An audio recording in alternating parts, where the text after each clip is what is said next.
Good evening everyone, I am Shivani Pasi, student of MSc fine. आज हम पढ़ने वाले हैं डेटा टाइप्स इन सी। उससे पहले एक हमारा टॉपिक रह गया था रजिस्टर वेरिएबल, वो हम कवर कर लेंगे एक बार। So let's get started. सो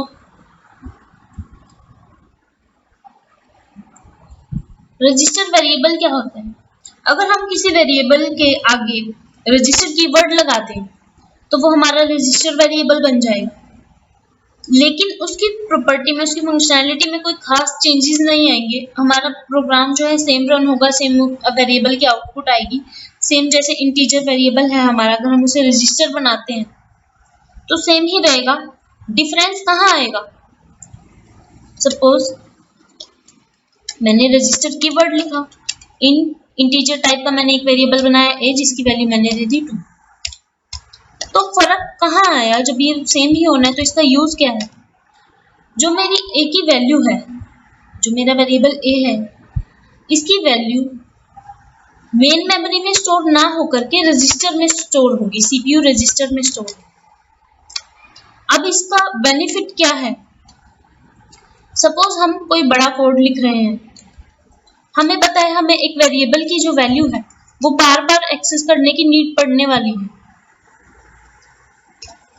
तो अगर हम उसे बार बार मेन मेमोरी से एक्सेस करेंगे तो टाइम लगेगा, एक्सेस टाइम हमारा बढ़ेगा और रन टाइम भी हमारा बढ़ जाएगा। तो स्पीड जो होगी प्रोग्राम की वो स्लो हो जाएगी। अगर हमें पता है कि हमारा जो वेरिएबल है उसकी नीड हमें बार बार पड़ने वाली है, जल्दी जल्दी हमें उसे एक्सेस करना पड़ेगा, तो हम अगर उसे रजिस्टर वेरिएबल बना दे, रजिस्टर कीवर्ड उसके आगे लगा दे, तो कंपाइलर क्या करेगा? मेरी वेरिएबल की वैल्यू को वो सीपीयू रजिस्टर में स्टोर करेगा, और वहां से अगर हम बार बार वैल्यू एक्सेस कर रहे हैं तो वो फास्ट एक्सेस होगी और मेरे प्रोग्राम की जो रन टाइम है वो कम हो जाएगा और स्पीड जो है वो बढ़ जाएगी। तो ये यूज कहाँ होता है? फॉर एग्जाम्पल, अगर हम अपने प्रोग्राम में लूपिंग कर रहे हैं, हमें पता है लूपिंग में बार बार एक ही वेरिएबल की वैल्यू को एक्सेस करना पड़ता है, तो वहां हम इसका यूज कर सकते हैं अपनी स्पीड को बढ़ाने के लिए। तो ये था रजिस्टर वेरिएबल, जो हमारी स्पीड ऑप्टिमाइजेशन के लिए काम आता है। बस डिफरेंस कहाँ आया? जो रजिस्टर वेरिएबल है उसकी वैल्यू है सीपीयू रजिस्टर में स्टोर होगी, और जो नॉर्मल वेरिएबल है हमारे उनकी मेमोरी में स्टोर होगी, मेन मेमोरी में। नेक्स्ट हमारे पास है डेटा टाइप्स। डेटा टाइप्स क्या होते हैं ये एक बार मैंने पहले भी बताया है। जो भी हमारा वेरिएबल है उसकी वैल्यू किस टाइप की होगी, किस टाइप का डेटा उस वेरिएबल के अंदर जो है स्टोर होगा, वो हमें कौन बताता है? हमारे डेटा टाइप्स बताते हैं। फॉर एग्जाम्पल, यहाँ ए नाम का वेरिएबल मैंने बनाया, उसके आगे मैंने लिखा इंट। दैट मीन्स जो ए वेरिएबल है इसमें जो वैल्यू स्टोर होने वाली है वो होगी इंटीजर टाइप, और मैंने ए की वैल्यू प्रिंट करा दी। अब इस प्रोग्राम को अगर मैं रन करती हूँ, इस कोड को मैं रन करती हूँ, तो मुझे आउटपुट में 2 मिल जाए। अगर मैं यहाँ 32 लिख दूं तो आउटपुट में मुझे 32 मिल जाएगा, लेकिन अगर मैं यहाँ 0 इंसर्ट कर दूं तब आउटपुट क्या आएगी? हम एक्सपेक्ट कर रहे हैं कि 32 आएगी, बट ऐसा होगा नहीं। क्यों नहीं होगा वो मैं आपको बताती हूँ। पहले इसको कंपाइल करते हैं हम अपने कोड को। जीसीसी मेरे कंपाइलर का नेम है, देन cube.c मेरी फाइल का name, then -o space c। Run किया और मेरे पास ए की वैल्यू जो प्रिंट होके आई वो आई 26। 32 मैंने यहाँ लिखा है, लेकिन प्रिंट के क्या हुई? 26। ऐसा क्यों हुआ? जब मैंने यहाँ 0 इंसर्ट किया तो मेरी जो ए वेरिएबल की वैल्यू थी वो ऑक्टल बन गई। ऑक्टल नंबर सिस्टम हम सभी ने पढ़ा होगा, अगर आप कंप्यूटर साइंस बैकग्राउंड से हो तो ऑक्टल नंबर सिस्टम आपने पढ़ा होगा, फर्स्ट ईयर में ही पढ़ाते हैं। तो जो ये मेरी वैल्यू है वो ऑक्टल बन गई। अगर मैं इसे कैलकुलेट करूं सिंपल वैल्यू में तो मैं कैसे करूंगी? 3 into 8 raise to power 1 plus 2 into 8 raise to power 0। और अगर मैं इसे कैलकुलेट करती हूँ तो मेरे पास आ जाएगा 26, जो कि मेरी आउटपुट है।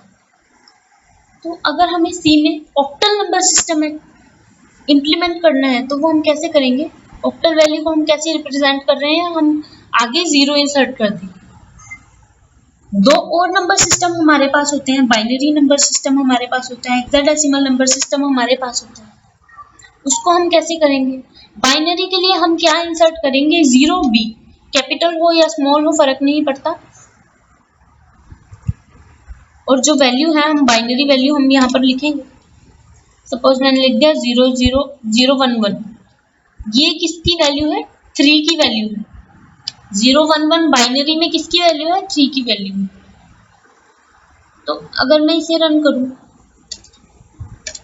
सेव किया मैंने, इसको रन किया और मुझे आउटपुट में 3 मिल जाएगी। आउटपुट में मुझे ए की वैल्यू 3 मिल गई। तो मैं बाइनरी को, अगर मुझे बाइनरी यूज करनी है तो मैं बाइनरी कैसे यूज करूंगी, या तो मैं 0 स्मॉल भी या कैपिटल भी फर्क नहीं पड़ता, कुछ भी लिखूं।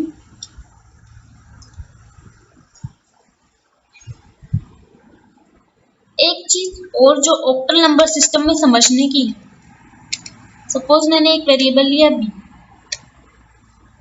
ऑक्टल नंबर सिस्टम में यूज करूं, मैंने लिखा 09, ये मुझे एरर देगा। क्यों एरर देगा, जो ऑक्टल नंबर सिस्टम है उसमें 9 और 8 एग्जिस्ट ही नहीं करते।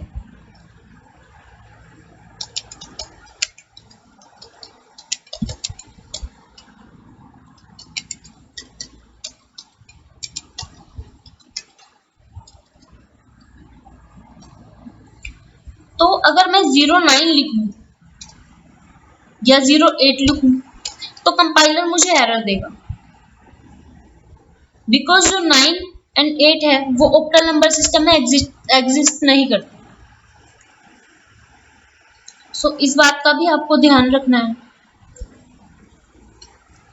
नेक्स्ट, अगर मुझे हेक्साडेसिमल नंबर सिस्टम करना तो वो मैं कैसे करूंगी, एक और वेरिएबल मैं ले लेती हूँ। उसके लिए मुझे क्या इंसर्ट करना होगा, 0x, कैपिटल हो या स्मॉल हो फर्क नहीं पड़ता, और मैंने लिख दिया सपोज लिख दिया f।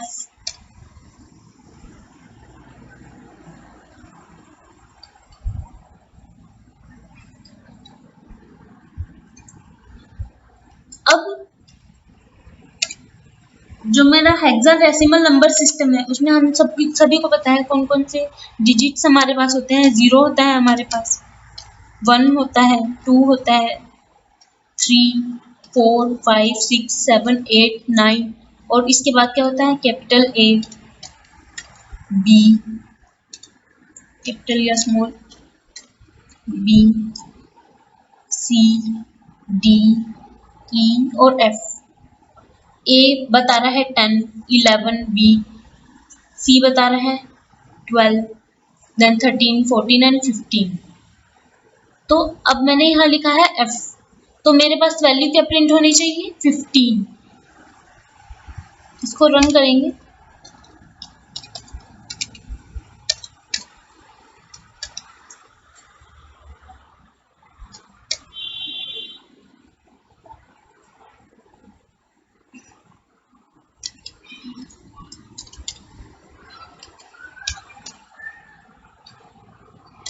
B मैंने प्रिंट कराया, देन C,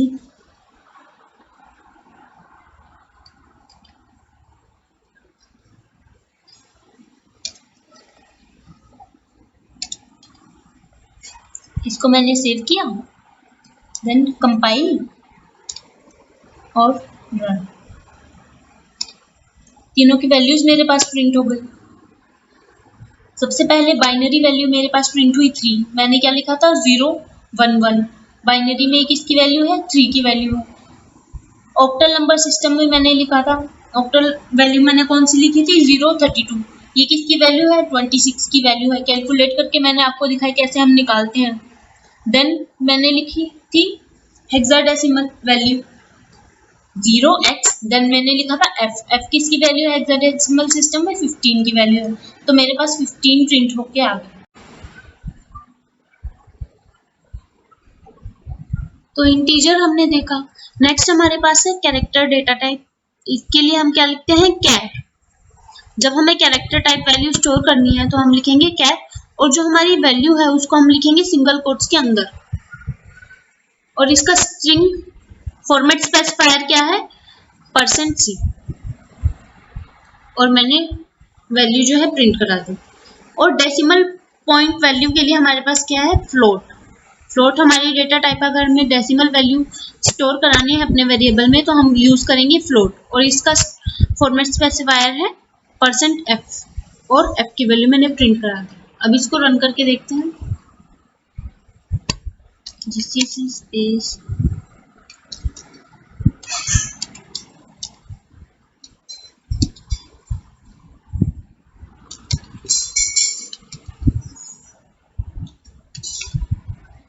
और मेरे पास वैल्यू प्रिंट हो गई। जो मेरी कैरेक्टर जो मैंने s दिया था वो प्रिंट हो गया, फ्लोटिंग पॉइंट वैल्यू मेरी प्रिंट हो गई। लेकिन सपोज अगर मैं यहाँ s की बजाय कुछ इंटीजर वैल्यू लिख दूं तो क्या होगा। सपोज मैंने लिख दिया 88, तो मेरे पास कोई एरर नहीं आई। बट जो मेरा d है वो है तो कैर टाइप का, कैरेक्टर टाइप की वैल्यू इसमें स्टोर होगी। और मैंने यहाँ पर फॉर्मेट स्पेसिफायर भी क्या लिखा है, %c। तो इसमें क्या वैल्यू स्टोर होनी चाहिए, किस टाइप की वैल्यू स्टोर होनी चाहिए, कैरेक्टर टाइप की। बट मैंने यहाँ 88 लिख दिया और मेरे को कोई एरर भी नहीं मिली। तो इसको रन करके देखते हैं क्या आउटपुट मेरे पास आएगी। इसको मैंने कंपाइल किया एंड देन रन। और ये मेरे पास जो d की वैल्यू थी वो x प्रिंट हो गई। ऐसा क्यों हुआ, जो हमारा अस्काई कैरेक्टर सेट है उसमें जो 88 है वो x का कोड है। जो हमारा अस्काई कैरेक्टर सेट है उसमें 88 है x का कोड, इसलिए जो मेरा d था उसकी वैल्यू मेरे पास आउटपुट में x प्रिंट होगी। दैट मीन्स मैं अपने कैरेक्टर को, कैर टाइप के वेरिएबल को इंटीजर वैल्यू भी दे सकती हूँ। और इसकी रेंज क्या है, 0 to 127। जो हमारा स्काई कैरेक्टर सेट है इसमें रेंज क्या है, 0 to 127।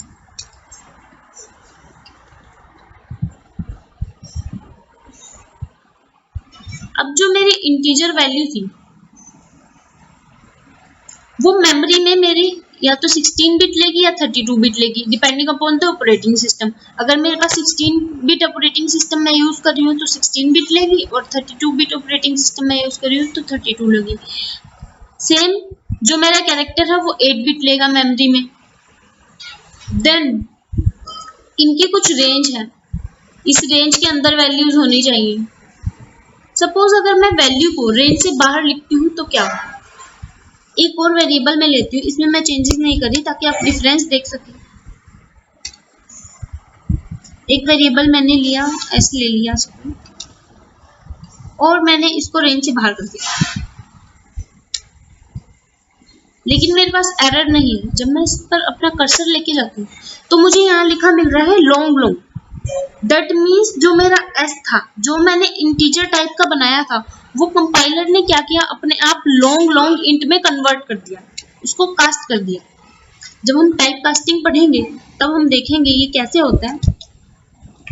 तो ये जो मेरी डेटा टाइप थी, इंट टाइप का वेरिएबल था, ये किस में कन्वर्ट हो गया, लॉन्ग लॉन्ग इंट में कन्वर्ट हो गया। कंपाइलर ने अपने आप कन्वर्ट कर दिया। जब उसने देखा कि जो वैल्यू है वो रेंज से बाहर है तो उसने अपने आप इसको लॉन्ग लॉन्ग इंट में कन्वर्ट कर दिया। लॉन्ग लॉन्ग इंट क्या है, ये एक और डेटा टाइप है, ये ड्राइव डेटा टाइप।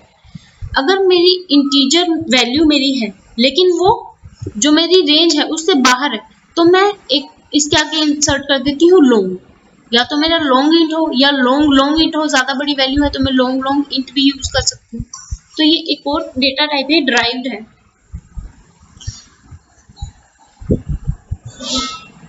तो मेरे पास कैर डेटा टाइप है, अनसाइंड कैर डेटा टाइप है,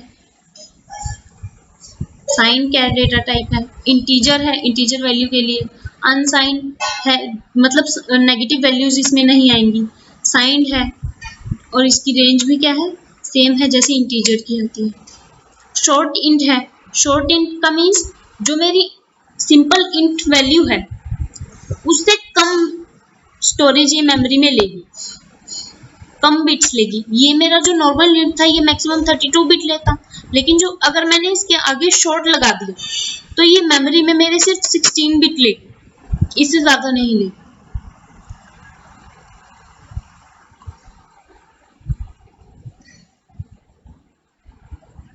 देन मेरे पास लॉन्ग इंट है, ये मेमोरी में मेरे 32 बिट लेगी।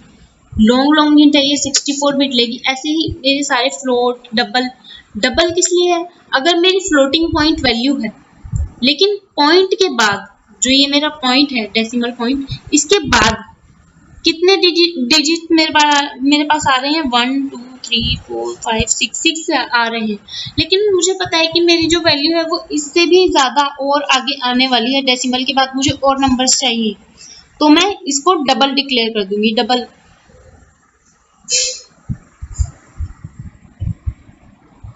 तो जो डबल है वो 64 बिट मेमोरी में लेगा। तो ये टेबल है।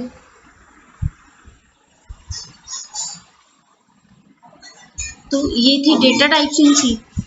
आज हमने पढ़ा अगर हम इंटीजर वेरिएबल ले रहे हैं उसमें अगर हमें बाइनरी वैल्यूज यूज करनी है तो वो हम कैसे करेंगे, हेक्साडेसिमल वैल्यू यूज करनी है तो कैसे करेंगे, ऑक्टल नंबर सिस्टम अगर हमें यूज करना है तो कैसे करेंगे, अगर हम कैरेक्टर को इंटीजर वैल्यू दे देते हैं तो आउटपुट हमें कैसे मिलेगी, स्काई कोड में जो भी उस इंटीजर का कोड होगा वो हमें आउटपुट में मिलेगा। और अगर हम ऑक्टल नंबर सिस्टम में 9 और 8 डालते हैं तो वो रेंज से बाहर है, हमारे पास एरर आएगी। तो ये थी data types in C. Make sure to subscribe the channel. Thank you.